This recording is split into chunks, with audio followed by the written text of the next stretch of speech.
டேய் சின்ன பசங்களா, என்னடா பண்ணிட்டு இருக்கீங்க? நீங்கள் பண்ணுறதெல்லாம் பார்த்தா எங்கள் வீட்டில் சோறு போட மாட்டாங்க பாருக்குறா.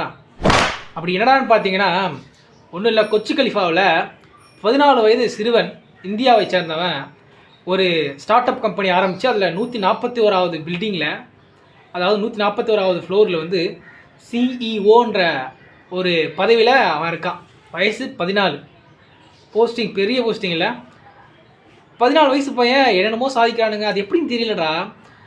15 வயசு பையன் சூரியவன்ஷின்னு சொல்லக்கூடிய ஒரு அப்படியே கிரிக்கெட்டில் அவரோட விளையாட்டு திறமை காட்டி அங்கே அவரோட அங்கீகாரத்தை பெற்றுட்டார். அந்த மாதிரி ஒவ்வொருத்தருமே 9வது படிக்கிறவங்க சின்ன சின்ன பசங்களாம் பார்க்கும்போது நமக்கே கொஞ்சம் போராமையாக இருக்குது. போராமை மீன்ஸ் எப்படிடா சின்ன வயசில் எப்படா அவங்களுக்கு அந்தளவுக்கு கைட்னஸும் கிடைக்கிறாங்க, அந்தளவுக்கு பொருளாதார பின்னணி இருக்கலாம் நான் நினைக்கிறேன். பட் அவங்க என்ன கஷ்டப்பட்டால் நம்மளுக்கு தெரியாது. நமக்கான அந்த சான்சஸ்லாம் கிடைக்க மாட்டேங்குதுப்பா. நமக்கு யாராவது ஒருத்தன் கைட்னஸ் கொடுப்பாங்க அப்படின்னு பார்த்தா கைட்னஸும் கிடைக்க மாட்டேங்குது. நம்மளும் போய் தேடலான்னு பார்த்தா நமக்கும் ஒன்றும் தெரிய மாட்டேங்குது.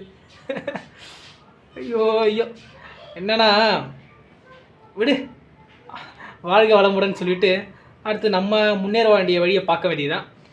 அப்படியே அவன் ஃபோட்டோ பார்த்துட்டு அப்படியே நம்மளை பாருங்களேன். ஐயோ அப்படி தானே இருக்குது. சரி விடு, லைஃப்பில் இதுவும் ஒரு லெசன் கற்றுக்க வேண்டியதான். அவன் இப்போ சாதிச்சாலும் நம்ம சாதிப்போம். நம்மளுடைய கடைசி உயிர் இருக்கும் வரை நம்ம போராடி கொண்டே இருப்போம். நமது வெற்றி நமக்கானது கண்டிப்பாக கிடைக்கும். நீங்கள் நம்புங்க, அதுக்கான முயற்சியை போடுங்க. நானும் போடுறேன்.